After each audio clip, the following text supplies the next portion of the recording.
మహబూబాబాద్ జిల్లా ఎన్నికల మేనిఫెస్టోలో పెట్టిన ప్రకారం కాంగ్రెస్ ప్రభుత్వం అధికారంలోకి రాగానే 6 గ్యారంటీల అమలుకు శ్రీకారం చుట్టిందని కాంగ్రెస్ నేతలు అభిప్రాయపడ్డారు. ఈ నేపథ్యంలో సీఎం రేవంత్ రెడ్డి చిత్రపటానికి గార్ల మండల కాంగ్రెస్ పార్టీ నాయకులు పాలాభిషేకం చేశారు. ఈ సందర్భంగా వారు మాట్లాడుతూ ఇచ్చిన మాటకు కట్టుబడి 6 గ్యారంటీ పథకాలు అమలు చేసిన ఘనత కాంగ్రెస్ ప్రభుత్వానికి దక్కుతుందన్నారు.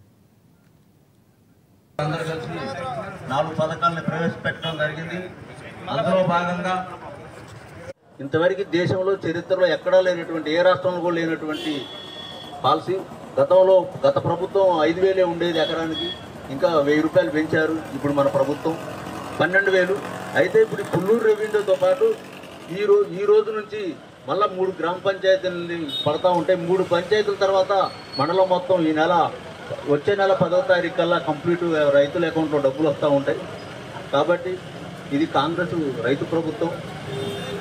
దీన్ని స్ఫూర్తిగా మనం అందరం ప్రజలలో తీసుకెళ్ళి రాబోయే రోజుల్లో జరిగేటటువంటి స్థానిక సంస్థల ఎన్నికల్లో మనం అందరం కలిసిమెలిసి ఐక్యతతోటి మరి మెజార్టీ ఈ యొక్క పథకాలని ఏదైతే 6 గ్యారంటీలు ఉన్నాయో ఆ గ్యారంటీతో పాటు ఈ 4 పథకాలను కూడా చేయాలని ప్రజల్లో తీసుకెళ్ళి మనం